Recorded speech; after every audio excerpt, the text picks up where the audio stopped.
Once upon a time, in a quiet city with green trees and singing birds, there lived a little girl named Amora. Amora was just 8 years old, but she had known pain more than most people ever would. She lived with her mama, a kind woman who made sweet porridge every morning, and Papa, who always carried her on his shoulders and made her laugh like the wind. Amora had no brothers or sisters, but she never felt alone. Her parents were her whole world. But one dark night, something terrible happened. It was raining. The sky cried heavy tears. The wind howled like a lost dog. Amora was asleep, holding her teddy bear, when she heard a loud sound, boom. Then screaming. Then silence. She ran out of bed, barefoot, afraid. The house was on fire. Smoke danced through the air like ghosts, and flames reached for the ceiling like angry hands. "Mama," she cried. "Papa." But no one answered. Men came and pulled her away, but she didn't want to go. She screamed. She kicked. But they carried her out as her house burned. Her world turned black. Her parents never came out. That night, little Amora became an orphan. After the fire, Amora went to live with her Auntie Obi, her papa's sister. Auntie Obi had a big house, 3 children, and a husband who never smiled. They gave Amora a small bed in the kitchen.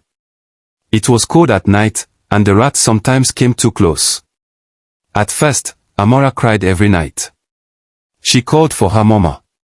She whispered to her papa. But no one came. So she stopped talking. She stopped smiling. Her eyes no longer danced. They just stared. Auntie Obi was not kind. "Stop crying," she would say. "You're not the only one who has lost something." Amora wanted to scream. But she stayed quiet. Because every time she spoke, Auntie Obi would say, "Why are you salting your wound? Haven't you cried enough?"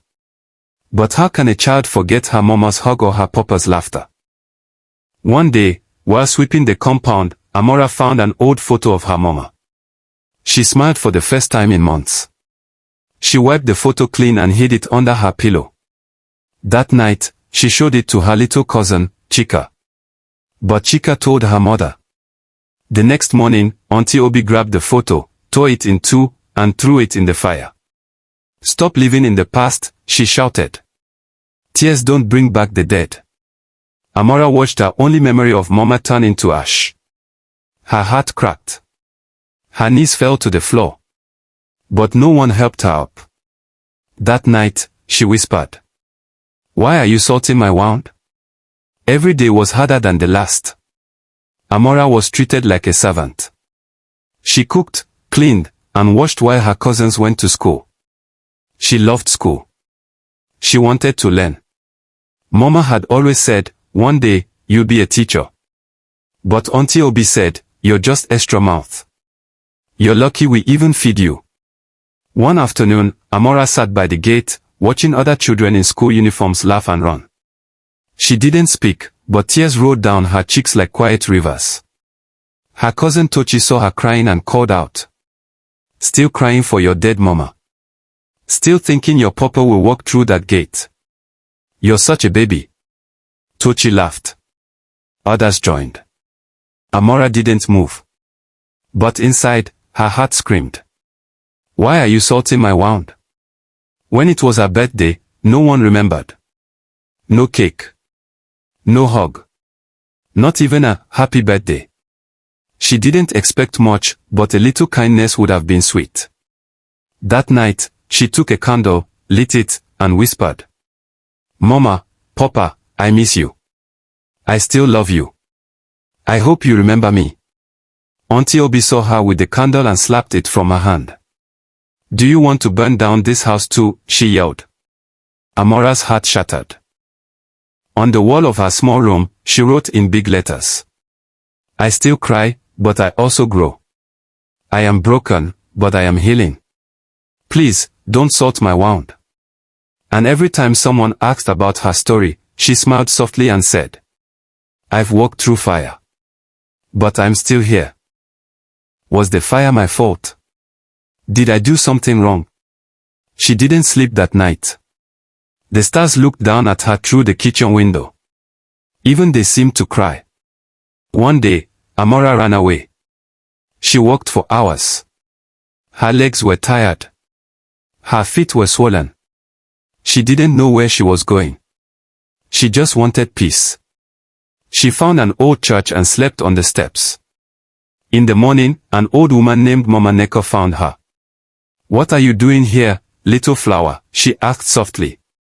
Amora looked up with tired eyes. "I have no home," she whispered. Mama Neko took her hand and led her inside. She gave her warm food, a soft bed, and most of all, gentle hugs. She didn't ask many questions. She didn't speak of the fire. She just let Amora be a child again. For months, Amora lived in the little home for orphan children that Mama Neko ran. She began to smile. She began to draw pictures of her mama and papa. She helped the younger children tie their shoes and shared her food without being asked. Mama Neko said, "You have a heart full of gold, child. You've known deep pain, but you still give love." But even in this new home, sometimes people came and said things they didn't know would hurt. One visitor asked, "Isn't she the girl whose parents burned in that fire? Poor thing. Still looks haunted." Another said, "She should be grateful. Some children don't even get help." Amora wanted to shout, "Why are you salting my wound? Why say things that poke my pain? Why treat sorrow like it has an end date?" Years passed. Amora grew. She went back to school. She wrote stories. She painted pictures. But she never forgot her mama's songs or her papa's laughter. She carried their love in her heart like a warm fire on cold nights. On the wall of her small room, she wrote in big letters, "I still cry, but I also grow. I am broken, but I am healing. Please, don't salt my wound."